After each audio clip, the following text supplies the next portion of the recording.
Hello and welcome to Illumination Podcast with Nick and Kizma. And today's episode is number 50, which is so exciting. And we have a very, very special guest, Dr. Venus Williams. And the topic for today is the truth of hormonal imbalance. Welcome to the Illumination Podcast with Nick and Kizma, bringing you ancient wisdom for modern day success so that you can sparkle just a little bit brighter each and every day. If what you hear speaks to your soul, go ahead and give us a rating and a review in iTunes. You can also find us on SoundCloud and Stitcher. And hey, if there's somebody in your life that you think would enjoy this podcast, go ahead and share it with them. Well, hey, Nick, how are you? I'm awesome. How are you? I am really great. As you know, I get really excited when we have special guests on today, and the person that we have on today is really important to me. She's a dear, dear friend, and she's an amazing human, and her name is Dr. Venus Williams. And what is so intriguing about Dr. Venus is she has more letters following her name than anybody else I've ever met or talked to. And you'll all see that on the show notes. I'm not sure if she has a Z following her name, but just about every other letter. But Venus is just a phenomenal human. She is an ordained minister. She's a universal lawyer. She has 2 PhD degrees, which are about integrating the fields of physiology, micro and molecular biology with this applied mathematics, like all this stuff that I don't know anything about. But here's what I do know. Venus shares my love of healing, of energy, of frequency, of quantum, and she is an amazing medical intuitive. She's a great healer. She loves humans, she loves animals, and she does all kind of amazing work. And we're going to talk about that in just a moment. And the focus today is really about the truth of our hormones and when they get imbalanced, what happens. So, Dr. Venus, welcome. It is so amazing to have you here. Thank you so much. What a lovely introduction. Well, there was so much I could say, but I figured that will come out during the podcast. So, yeah. I'm looking at her name and all the letters off. It looks like my cat walked across the keyboard. Well, actually, I didn't put all of them there. There are 45 titles. So this is a great way to get started. So for our listeners, Venus and I know each other from the work that we do, and she's somebody that is really special to me, just very near and dear to my heart. And she's also, as I mentioned, a brilliant human. So let's start by looking into when was the first letter? When did the first letter arrive after your name? And what was that degree? Where were you in school? Where were you in living? Let's start there. Well, the first one was the first PhD. So I arrived on the planet and felt like I'm misplaced and decided that if I just study, I'll figure it out because it didn't fit, nothing fit. I literally felt like this is a very primitive, everything is so primitive and I don't belong here. So let me make it better. Yeah. And I studied day and night all the time. I remember my mother once actually hit me with a book of math problems for solving and said, get outside and play. The others were getting the opposite command and I was getting this like, my books were hidden and go outside and you don't come back until it's at least 9 p.m., something like that. So wait, let me get this right. So other kids are out playing and they're getting like called to come in and do their homework. And you're not only doing your homework, you're probably like rewriting some quantum theory of the world. And your mom is like, go outside and play. Yeah, exactly. The opposite command. So great. How old would you have been around then? Well, I mean, I was 6, 7 when I was doing work that people who were like 14, 15 couldn't even understand. Yeah. And when I started school, there were 2 options. Some of the teachers were actually telling me not to be in the class because I already know everything and they were intimidated. Oh. They didn't want to teach in front of me. And others were telling me to teach the class because that was better for them. So that's how it was. And I actually went to a math academy and did my PhD when I was 18.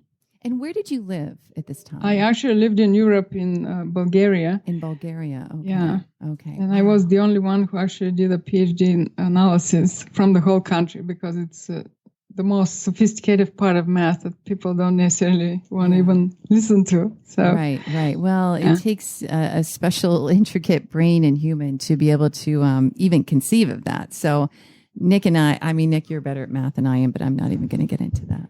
Yeah, I mean, at this point, we're just splitting hairs. I mean, it's not, But I think what's so intriguing is that, you know, for those of you who have been following the podcast, you know, we'll talk about things like soul energies and frequency, and that most likely we've all been on this planet or elsewhere before. And so, Venus, you remind me, because, you know, our background, both Nick and I are musicians. And so we've studied many, many great composers. And I think of someone like Mozart, where it was like, it's such a young age, he was already composing, like he heard it, he knew. So there had to have been experiences or lifetimes before, and then he just came in as if he was to continue. And that sounds to me like that's what you came into the world with. Would that resonate with you? Yes, absolutely. I came here to teach. Yeah. I literally came here and was looking at the adults and thinking, how are they not seeing all these things? I mean, it's trivial. Yeah. And the thing was, like, I was considered a child, so not the one to be teaching them, but so it turned out to be. You completely. I love it. I love it. So at what point did you go to school in Bulgaria in college, or did you leave that country? You did. You said you got your PhD. Yes, I did actually the first PhD there, and then I left. Okay. Is that when you came to the States, or did you? Yeah. Okay. Yeah. Okay. I actually came to the States and did another PhD. Where was that? What school was that? It was at Dartmouth College. At Dartmouth. Oh, okay. I didn't know that. That's cool. Awesome. Just cruising around the world, collecting PhDs. No big deal. Well, yeah, it's not a big deal. Actually, one day I was thinking I can get a PhD in every single thing, but what's the point? Exactly. Well, you know what? I love that you said that. So we all, the three of us, really share this passion about, I believe, like the self-actualization, self-realization. I mean, this is, you know, what we teach about, and understand that we all have a higher self, and there's a place that we can all evolve to. And one of the ancient teachings and the absolute teachings is that we can gather more and more information, but it's really that when it goes into wisdom, when we embody it and we have that wisdom and we're able to use it and integrate it. And I think that's when we're able to make a difference in the world. Would you agree with that? Like, there was one point you're just like, okay, I'm getting all this, but I need to get out there and do something. Yes, absolutely. So I can wholeheartedly and completely honestly say that formal education is misleading and brainwashing. Yes, I would have. I'm actually very clear about this. Mm-hmm. So at that point in my life where I was, this was the only option. However, somehow it didn't even fit with me. So that's why I was studying more and more and more.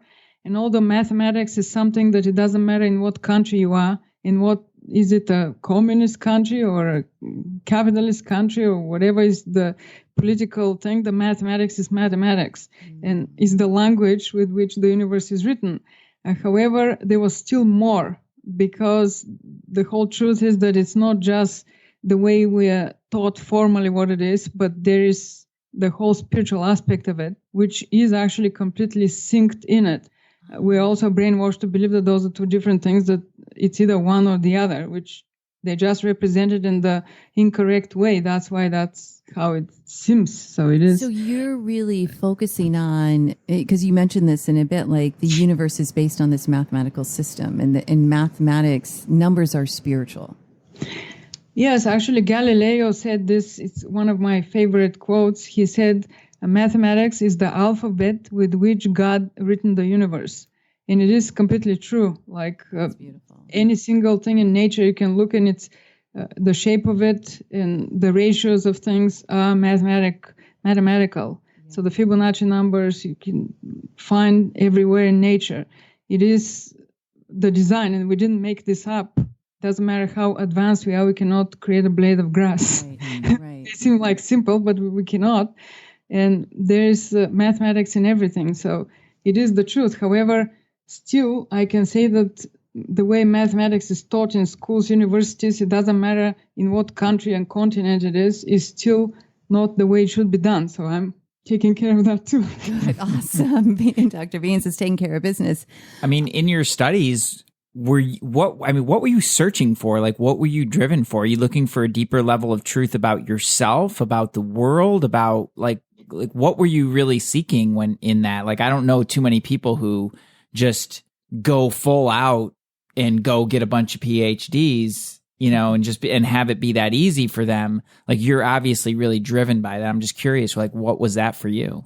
Well, I wanted to figure it out. It seemed to me that things are not figured out the way they're presented, and this is the truth. They're not figured out the way they are presented in education. Doesn't matter how deep it is. As we can see, I've gone to the deepest ends many times. It is not presented correctly. So, and I was looking, because one of my divine gifts is divine truth and divine order. So I was looking, where is the truth here in this? Right. And how does it fit with everything? It just wasn't enough. I wanted more. However, the system of education couldn't give me more. And so how did I get more? Well, that's a whole story. Yeah. After I finished my second PhD, and so I was the top educated, I actually got in a condition that I was dying. Literally, my physical body was dying. How old and it were was you a then? Tuesday one day when I didn't know if I'll live by Sunday of the same week. And nobody could help me. So this was clear here that all this knowledge and biology, physiology, nobody could figure out what was happening with me. So I had to go within myself and find the answers. So this is how I and figured Venus, it out. How old would you have been then? Can you say this again? Yeah. How old would you have been when you got really sick? I was 34. 34. Okay. Yeah. Yeah. You're not the first person. There's, we've met other amazing, well, I can think of one other human where it becomes so much that they start to, their body is dying. So this is really prompted you to go in and search for yourself. Well, it wasn't even prompting. It was a must, because to me it sounded like I'm not ready with anything here. And this whole thing of dying didn't resonate with me at all, because that's not even original design. But in any way, it just felt like there's no meaning in the whole thing if it just goes like that. This cannot be like that. And so that was the moment that I had to stop looking on the outside for answers and stop studying outside things and start studying inside what's available. Totally. I love that. Yeah. That's a powerful moment. Yeah. It's an awakening right there. It is an awakening, Yes. right? Yeah. So once you actually see that, you cannot go backwards and unsee it. That's the thing. This is truth, right? I'm so glad you said that, because we talk about that a lot in people's evolution. And, even when someone learns a language, they usually can't go back to not knowing that language, right? And so when someone gets a taste of this new way of being, doing, and having, they're not going to go back. And so it's like you happened upon the truth, and there was no way you were going to turn, especially with your soul energy being divine truth. It was like the next elevation. So I know that specifically we wanted to talk a bit about hormones and the imbalance and the truth of this. And for our listeners, the reason that I wanted Venus to share about this is we did a Facebook Live video together, I think it was last month. And I just mentioned hormones because she's been doing so much research on this, and we were together at an event, and there was such an interest. Like, it made me realize so many people think there's a hormonal imbalance. They think they know what's happening, but really they don't have a clue. So we could talk for 3 hours, and we don't have the 3 hours, but we're going to be making sure that all of you listeners, there's a link in the show notes to learn more. But Venus, where do we start with this whole hormonal thing, and how do we even begin to understand what's happening? It is fascinating. Hormone, actually the word hormone means set in motion. And it is very precise, because hormones set everything in our body, in our physical body and beyond, in motion. Mm-hmm. And basically it's like chain reactions. And once they're set in motion, they fire one after the other. So if in any one place there's something that is out of balance, mm-hmm. or misplaced or malfunctioning, well, the whole chain goes off. So Yeah. That's why, you could have symptoms that are completely panicking, and they come out of the blue, and you're just like, what is happening with me? Like at once, I have shortness of breath, I am depressed, my muscles are spasming, or, I have tenderness here, I feel anxiety, I'm scared, I have, I don't know if I'm cold or what is this? My mouth is dry, and basically completely ridiculous things. And it's just like if you imagine a car that somebody messed up with the pedals, and you're pressing the brake and you expect it to stop, and it's actually accelerating because it's acting as if somebody's pressing the gas on it. Right. But now we're talking about something that's not as complex as a car. It's like 100 times as complex or more, than a car. Like, how do you even know where to look? Like, how do you even know where to start to diagnose something like that, or to figure out like, well, what is actually happening? Well, that's a great question. It depends on where you go. How do I do it? Is I actually have the ability to read the energy. So I'll find out what is in what order is happening and where it has to be cleared. And the truth is that it doesn't matter what kind of a symptom. Does it feel like something physically in the body, or emotionally, or mentally, or a bunch of those in any combination? The truth is that what is causing it is on a quantum level. It's not in the physical. So looking in the physical and trying to do something to remove it is not doing anything. We have to find what's causing it and get rid of that. So it's like if we have the house is leaking from the roof, we could be cleaning the water all day long, but that's not a solution. We have to stop the leak and also clean the water. But we have to find where it's leaking and stop that at the source. So the source for all problems, it doesn't matter how they look, it is in the quantum. And that's exactly where I go to find them. And hormones also, it is fascinating how in a matter of minutes, it could be pinpoint which hormone is off. Is it underactive, overactive? What other things are affected? Because again, it's not just one thing. The moment something is off or malfunctioning, it fires off, and many other things, organs, glands, whole systems in the body go off. That's why the symptoms are so weird and activating at once. So would you say that at the quantum level, the hormones are a mathematical equation in themselves? Yes, everything actually is. And so we have to kind of balance it. We cannot claim that 3 + 5 is 11 because it's not. And so the same thing here. We just have to find, okay, what is making it to be off? And the truth is that it's not one thing that's causing it to be off. There'll be a bunch of things, and they have to be fixed. And they will be making whatever is the situation off, but they also will be causing many other things that seemingly are unrelated to be out of balance too. So that's why it's important to clear the stuff on a quantum level.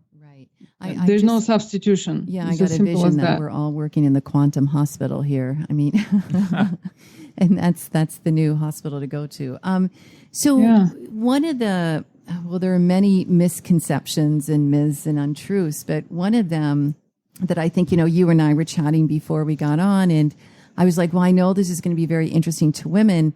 And of course, Nick and I have been through some very interesting nutritional programs, and, we know a bit about this, not anywhere near you do, but I can so appreciate that, one of the first things you said is like, this affects everybody. Like men, especially, they might not know it, they might not think about it, but can you share a little bit in how a man, this hormonal out of integrity will show up for them? Yeah, well, sometimes may even seem to be hidden, even if there's such a thing as the digestion is not the best or the elimination is not the best.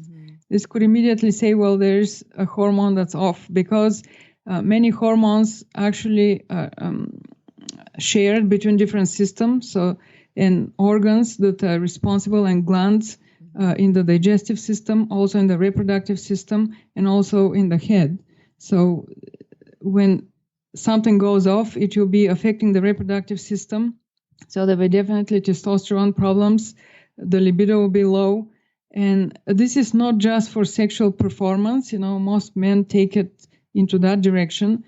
It basically affects the heart, affects the circulatory system, and affects, even, the liver, the pancreas. So pineal, pituitary, that will be kidneys, adrenals, and then the whole body turns into a mess. Basically starts to fire on, cylinders out of, it's literally like a fire in the house that now is not contained. And the more we wait, the more out of whack it becomes. So would I be correct in saying that every function of the body is either governed by or affected by a hormone? Yes, this is absolutely so everything. Precisely said. Wow. I honestly didn't realize that. And I'm just trying to understand the scope of it. And again, let's remember that everything is connected. There's no such thing as, this is just this and the other one is that. Everything is communicating constantly. I like this, to put some numbers to it. 100 trillion cells in the body. Yes, somebody can have a little bit more or less, but 100 trillion, that is a huge number. Every cell is performing 6 trillion functions per second. 6 trillion. Every second. So this means that 6 with 26 zeros. This is such a number with 26 digits. I call it 6 square trillions because there's no name for it, so big. 6 followed by 26 zeros functions are performed in the body per second, every second. This is so huge that no computer can operate to that number. Yeah. What would be considered a function? What is a function? Well, every single thing that we are aware of it or not is, in order for us to breathe, there are a lot of, things involved. Some of these are voluntary and some of them are involuntary. We're not even aware. We don't decide, okay, now I'm going to breathe, or now I'm going to stop. Wait a second, now my kidneys are going to work, or my adrenals, I have to do this, so they start working. We don't do that. It's just supposed to happen automatically. However, and it's all connected to the nervous system, which has a lot of parts inside, many different systems, and they basically are governed by hormones. So when even one hormone goes out of whack, this whole thing immediately turns out of balance and it starts to malfunction. And then we at once have a lot of symptoms and we wonder, what is this? And literally it's like a wildfire.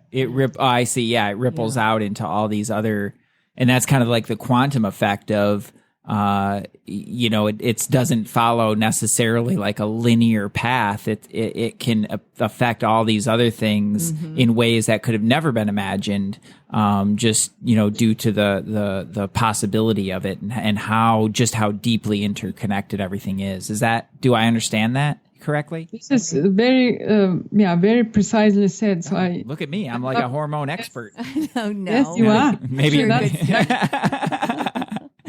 No, it's blowing my mind actually, because I never really considered at this level. But when you talk about it like that, there's something so inspiring about it in the sense of this divine design of it's so beyond what the human mind can even comprehend. Except just Venus's for us, mind. She's got it. Except for Dr. Venus, who's totally got it down. She's one with God.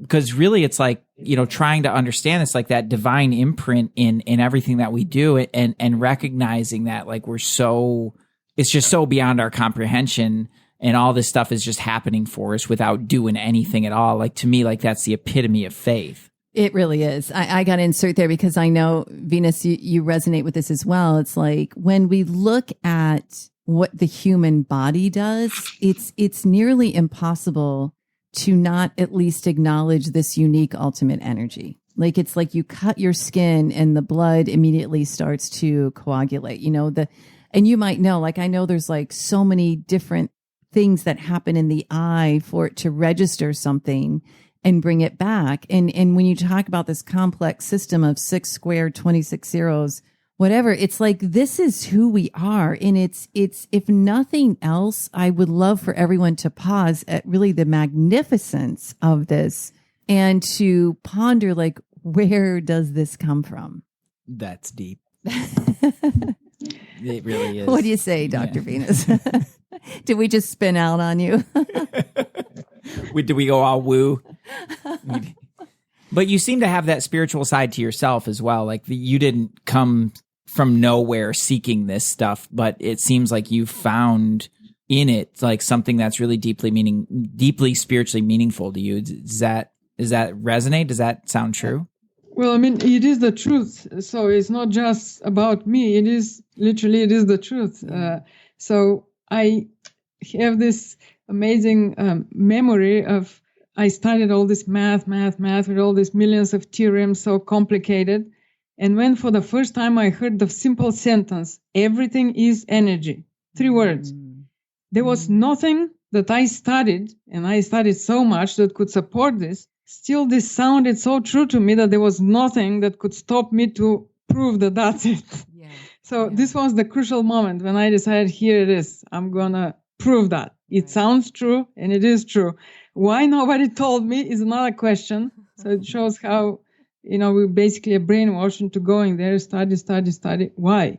Yeah. So that you can get further away on a detour, because that's what you're given to study.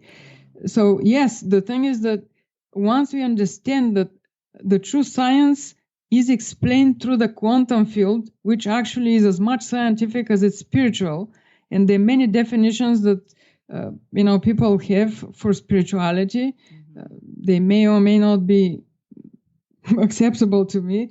I cannot, say that, but I know that the truth is those two are completely integrated. Right. It is. So I, as somebody who has so much formal education, see the whole thing from this. So it's not some kind of a religious misconception flying somewhere in the sky. It is completely scientific. However, science hasn't gone to that level, because even the equipment that science is using is 3-dimensional. So I cannot get to all 15 dimensions of the matrix we are currently and register things. However, how amazing is this, that with these functions that we have, and so 6 square trillion functions per second, we actually do have the ability to detect much more than any equipment can detect what's going on, and on top of it, affect it. Right. Change it to whatever way we want. So that is completely omniscient, isn't it? It is totally omniscient. It is that. Yeah, I think that's the definition of it.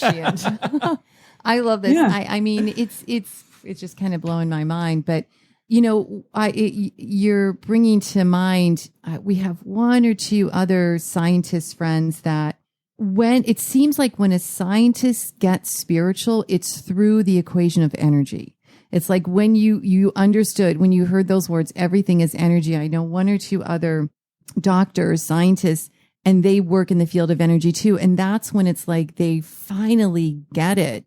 And I know that many scientists out there are almost like they're trying to disprove religion or God or whatever, but it's that piece of energy when it's brought in. It's like, oh my gosh, this is the alignment. Like this is the truth. And it's so beyond any particular religion. When the 3 of us, I think we talk about religion, we're talking about spirituality and not the non-essentials of spirituality. But would that be, have you found that with some of your scientist friends, if you have any scientist friends?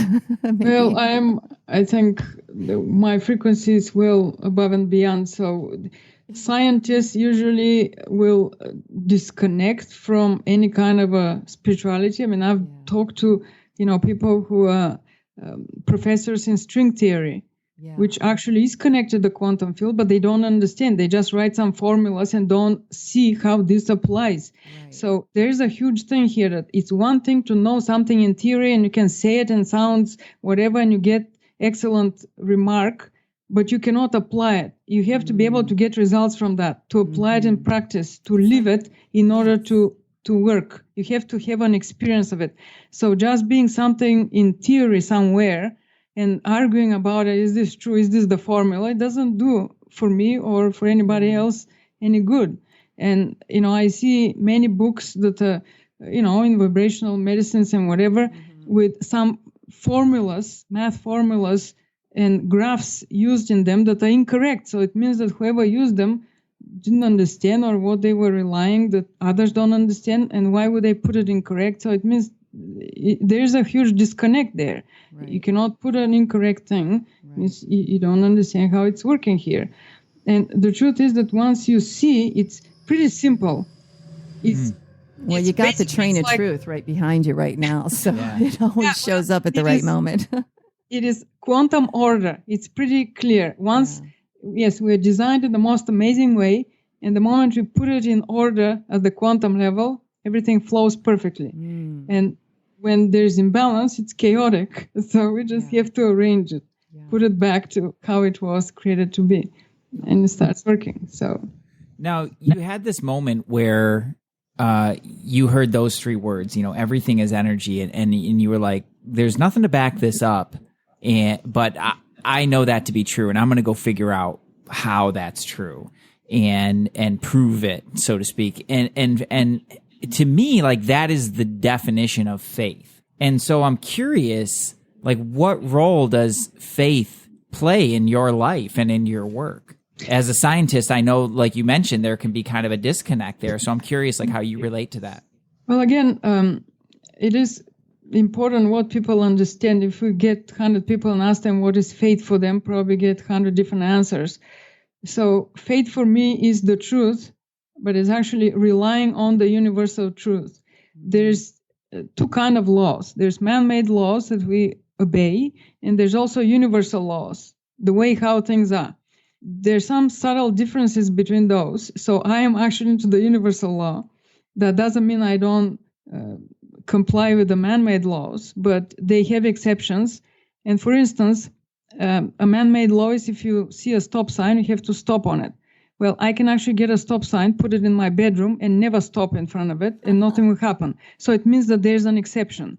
Universal laws have no exception. It doesn't matter if you're aware of them or not. It doesn't matter if you know what they are or not. You're subject to them. So better get aware and use it to your advantage. I mean, So that is, faith for me is relying on how creation works and just do that because it is working. The question is to strip off all this collective brainwashing that is happening 24/7 that is preventing us from seeing the truth. What is the truth is that we are powerful creators and we can create by observing something. And what we observe is actually what happens with it is subject to how we observe it. So we are the observer that creates the quantum field. We're not some kind of victims of some outside things and some God, or it doesn't matter what we call it on the outside, that we should be scared of. That's not how it is.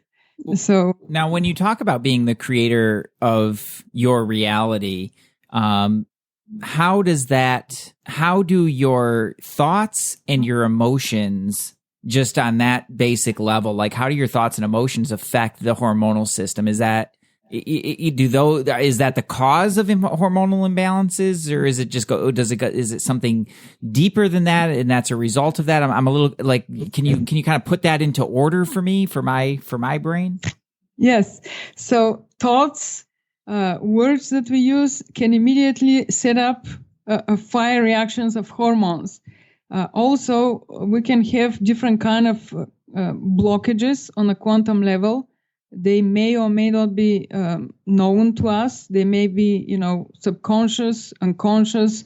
They may be inherited, and they may actually be setting us up for having the hormones firing out of balance, or being underactive, overactive, or being released at the wrong time, or doing not what they should be. And so that's the whole point, that we have to find whatever is the causes, the source of it on a quantum level, and fix it. And once it's fixed, then the physical symptoms get right. And it is very interesting how very quickly this could be done. I even experienced this with myself. One day I felt like, and I couldn't even say, I wasn't in pain, I wasn't whatever, I just was indifferent. And I didn't feel like, if I was asked, is there anything that you would like to do right now? I just couldn't answer that. As I was clear that there is, something off. And I immediately tuned into my quantum field and I figured it out.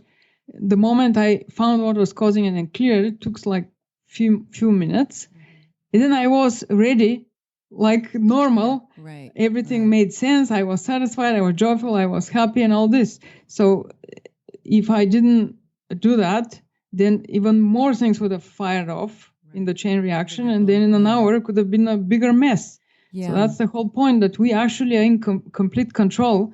However, the moment this starts to be firing out of control, and we start thinking, oh, what's wrong with me? Well, now we're creating more of what's wrong with me, because we are setting up thought forms in motion, and they start manifesting. It's like the because we're already in the thoughts. frequency of, oh, something is wrong with me.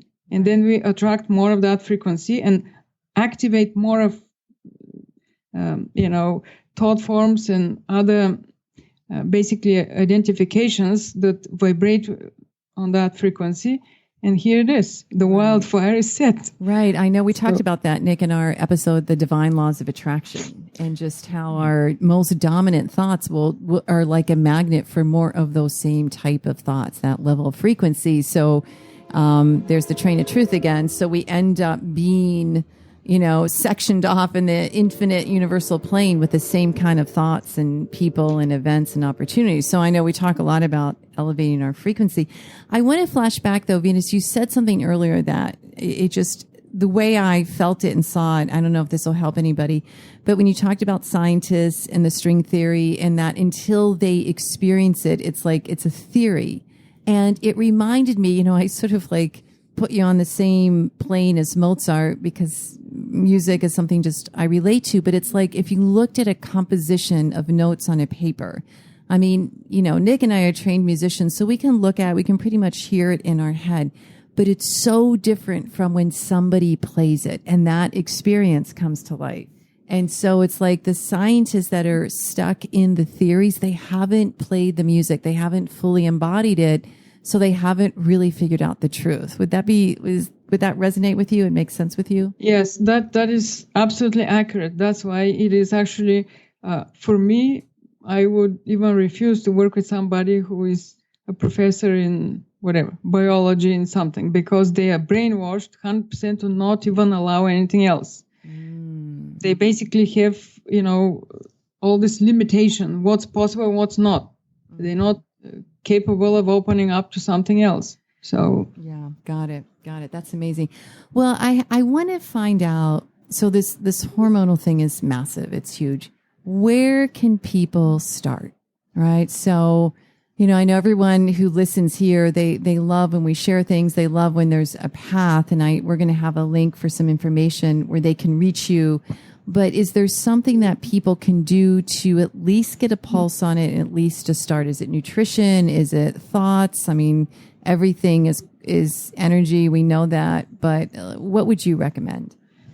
Well, I am into holistic approach that's whole. So not just one thing or another. Mm-hmm. The truth is, again, that everything has to be ordered on a quantum level. There's no substitution. So simple as this. And so I do this kind of ordering. There are also things on a physical level that could be, if people are aware, it is pretty simple to live in a way that is actually more beneficial, better. Mm-hmm. And in the programs I offer, I would teach that too. The environmental, toxins that actually immediately affect our hormones. Right. So there's a truth here that I would like to share that is actually valid for everything, including for hormones. Mm-hmm. So the higher the frequency that we are, the more we become invincible. It's as simple as this. Yes. So it means that the more we actually raise our frequency, the more something that's in the physical environment, although maybe toxic, is not going to have an effect on us. So I did recently the following thing. So people say, oh, coffee is bad for you. Oh, it's going to create dehydration, acidity, hormonal imbalance. On one level, this is true. However, I've actually never drank coffee in my life until very recently here. And I like the smell of coffee. So I don't have to have any perks or effects from it, but I like the smell of it. So for the sake of playing with it, I actually neutralized all the effects that coffee could have and turned them into something that's positive. So I made it an antioxidant that doesn't have hormonal imbalance, dehydration effects, acidifying effects, or anything like that that is said to have. So it is all possible. The question is how aware we are and how high is our frequency. But still, it's a good idea to know in the environment, because the whole point is for every one of us to self-actualize and also to raise the frequency of the whole planet. We cannot be raising the frequency of the planet if we're polluting with the speed of light and producing chemicals that are not benefiting anyone, including they're hurting the planet. I mean, our 13th chakra for every one of us is in the Earth's core. The more we pour toxins there, we're also affected by this. So it is all connected. Again, the moment we start to separate things and think that there's no connection, we should stop and look again. Right. I understand. Yes. Yeah, I understand that. So on the one layer, it's, just as kind of like takeaways, for the people that are listening, it sounds like on the one layer, it's like it's recognizing exactly what we are doing to the earth. And that like it's not good. We're polluting, we're mass consumer, mass consuming in mass amounts and all this kind of stuff that is extremely damaging. And that then, but on a layer beyond that is like in our own personal power, our actual, when we're in a more actualized state, more in our full potential, we actually have the opportunity to not be affected by any of that. Is that kind of correct? So on the one hand, like walk lighter and be aware of what's in your environment. But on the other hand is like, that's not going to do it. Like you also have that internal piece of you really do need to step into your full potential so that you become more resilient towards those things. Yeah. And the thing is that once you actually raise your frequency and become more self-actualized, it is completely trivial for you. Why would you choose to be covered in bisphenol A, which is not benefiting anyone? So why your frequency will be so high that you will be for this to be not produced at all, and it's gonna happen. So it's not a question only of becoming invincible to all these things. The question is to stop doing that because there is no benefit from it. Making things better for everyone is the whole point here. And that's actually my motto. Yeah. There's always a better way. And why would I have to be producing bisphenol A and covering all the cash receipts and all the fax paper with it? Right. That is very toxic and also hormonal, disruptor. Right. When there is no positive effect from it for anyone. There is no point, only because somebody invested money in it and now they want to keep having it because there's money invested in it. Is that the same chemical that's in certain water bottles? There's a... that's the same thing. Mm-hmm. So I was wondering, I was like, I don't even know what that is, but it sounds horrifying. So I want to make sure that I'm not having that. Yeah, so I also teach this, like it is in so many places that people are completely unaware and actually offered for free. If you go to any kind of a grocery store or any store, they have the carts to carry your groceries or whatever you're buying, and they offer this free antibacterial wipes. Don't do they that. are actually full of bisphenol A. So basically, you're smothering hormones that are disruptors on you with the speed of light, and they're synthetic.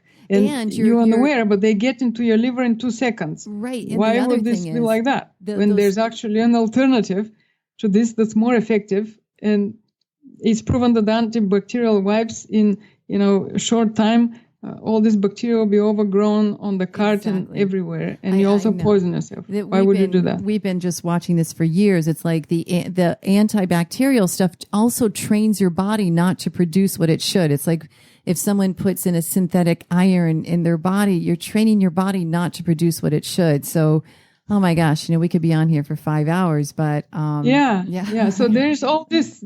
I've given a whole webinar just to explain on the outside what is what and how there's a much simpler and easier substitution. Mm-hmm. It's just basically ignorance that we participate in this, and again, if we stop participating, it's going to stop being produced because we don't participate. Exactly. I mean, it's just, this is what I love. This is what I love about you. This is what I love about doing this podcast with Nick and about our listeners. It all comes back to that increased awareness of like who we are at the core level, at the quantum level, at the truth level. Because the more awareness we have, it's like you said, Venus, like it would not make sense to slather ourselves with this. It wouldn't even be a consideration. Well, it makes perfect sense when the story behind it is do this or you're going to get sick. Don't you want to protect yourself? Don't you want to protect your kids? You know, maybe, but it does. Yeah. I mean, you're saying like it does, but it does. There's a way that it when you think about it logically, and especially when you pick the brain of somebody like Dr. Venus here, you know, of course you're like that is absolutely absurd, but buying into that story, it's like that's the piece that it just gets so easy to just buy into it, and then all of a sudden, you know, we're slathering stuff all over ourselves because it's like it's going to somehow keep us safe. It's insane. Yeah. Well, again, so in order to believe that this is going to keep us safe, we have to be not very much aware, because if we're aware, we know that's not true, so we cannot believe. So, for instance, there's no way I can believe that, because for me, that's a hilarious thing. It's just like a soap opera that is, you know, not working. So there's no way somebody can prove to me that it's like that. So it is available to all of us to become aware that it's not like that. And many times it is, when I tell people a solution, they're like, is this simple and easy? So they're not ready to do it because it's simple and easy. They're ready to do something that's more painful. It takes a long time and it's harmful and it hurts. And why would you do that? Yeah, exactly. Because you're told you have a program in a way that it has to be difficult, hard, and you have to sacrifice yourself, and it has to be tedious and may or may not succeed. And why? Got it.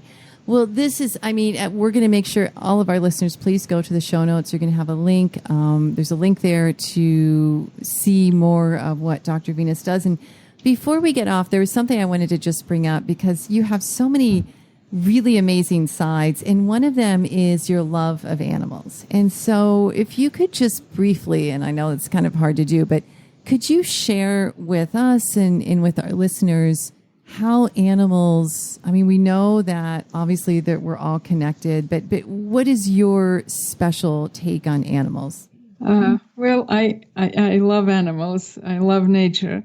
And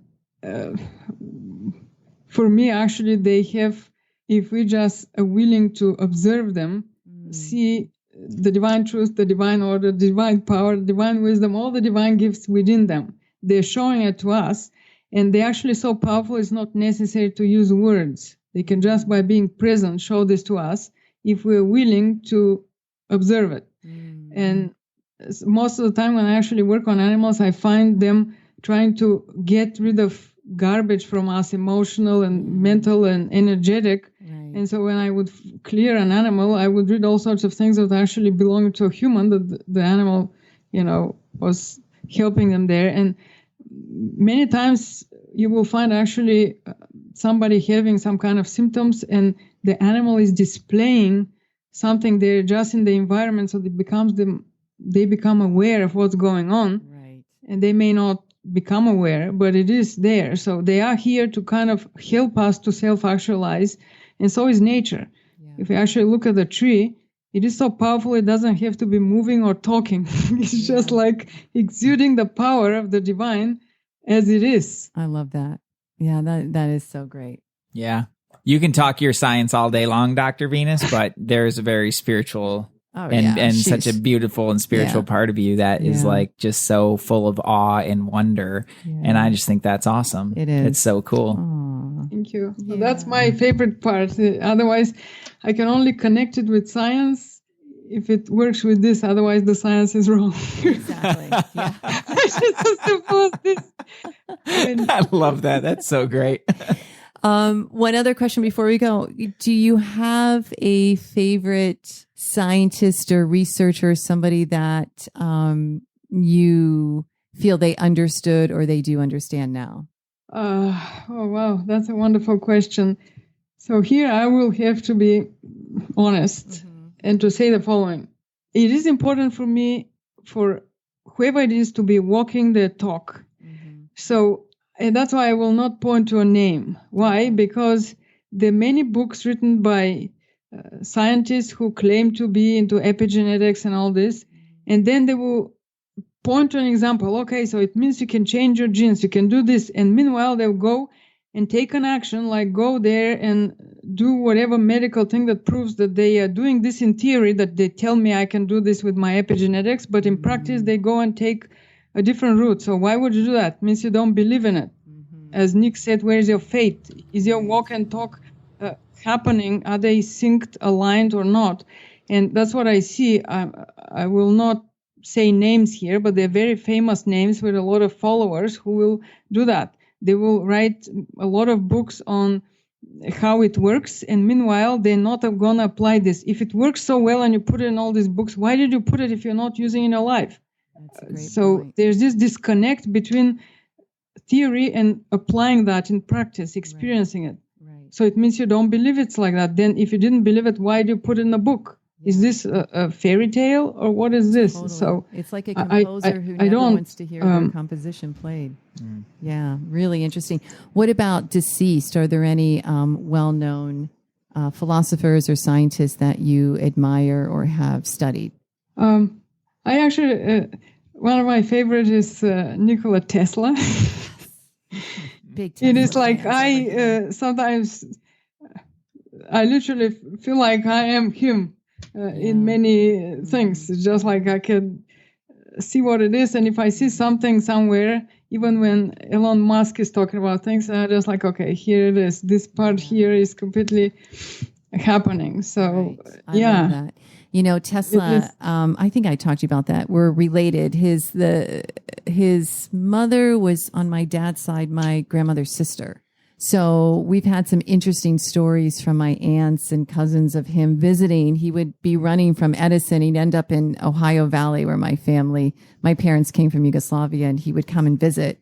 And I remember like my Aunt Sophie would say, this man would show up, you know, she was a little girl. This man would show up. She goes, we didn't know who he was, but we knew he was somebody special just by the way he was. And very, very eccentric, but also really, really kind. That's how they described him. Always impeccably dressed and really kind. And he would just sit and talk to my grandfather for hours. So, And the animals. he was I think it got to the point, you know, he went through a period where some people say his field broke, and then he found some of the spirituality that we're talking about here, the Vedanta teachings. He connected with Swami Vivekananda and began to understand that whole consciousness and came back in a different way. But he was so in tune with animals. So that I can totally see that correlation with you. It's like understanding. Yeah, animals, nature. I mean, obviously, Einstein, I like what he says. Everything is energy, and we only have to do is change our frequency of vibration. That's what it is. That's all, guys. And, that's all we gotta do. You know, actually, modern day, when you said, I like Deepak, I can listen to him. However, you know, I'm also more into just also do it and not just tell me in theory, you know, meditate all day long. Just give me a solution here. Right. I understand. And so I would like to go a little bit more. But again, I do like, you know, he will be on the right frequency. He's a good egg. Deepak's a good egg. Deepak's a good egg. Yeah, we tweet at him sometimes. Yeah, we do. He doesn't seem to tweet back very often. Well, we'll get there. We'll work on it. We'll get Deepak on the show one day. Yeah, he's probably busy writing another book. Yeah, there you probably, go. Yeah. Just like you. Well, gosh, Venus, thank you. You know, it's like I want everybody to know, like, we're so lucky to hear these teachings and have this brilliant mind. And this is going to be an episode I'm going to encourage our listeners to listen to again and again, because there's so much here, you know, on many, many different layers. But, you know, the theme of it all is we're all interconnected, and we're certainly connected with the planet. So what we do to the planet, we're doing to ourselves, and we're doing to the people we love. So, you know, have that sense of inquiry and look, on the show notes, you'll see how to reach Venus, and please connect with her and continue listening. And Venus, thank you for being here. We so appreciate your time. Thank you so much. Yeah. I mean, what a rich conversation with such a brilliant human, you know, it's just like so happy to have you here. I really encourage, I just want to like say that, like, I know you already said it, but I'm going to say it one more time of just everybody should seek her out, because there's a depth here that we can't even touch in a podcast episode like this, and to go continue that, you know, continue that inquiry, because I think it's really important, and we're super grateful to have you on the show. Thank you. Well, thank you. It is a pleasure. I am so grateful and feel so awesome, because you two are wonderful souls, and your podcast is a favorite of mine. I always listen to it with a great pleasure, knowing that that's a high frequency podcast. Again, for me, it is important. Right now, I'm at a stage that I cannot even listen to something that may have some discordant things. It's just not happening. Wow, that means a lot. Yours is actually one of those that actually I can put on the top and say, well, this is a podcast I could listen and enjoy. And it is awesome. Yeah. So appreciate Thank that. you, Hear that, dear. ladies and gentlemen? Dr. Approved. Dr. Approved, Dr. Venus Approved. So high frequency, bringing it home. All right, my dear. Well, thank you for being here. And thank you to everyone listening. Please make sure you share this with someone that could benefit. And as always, we're very grateful that you're listening. Thank you. Peace. Namaste. Thank you so much.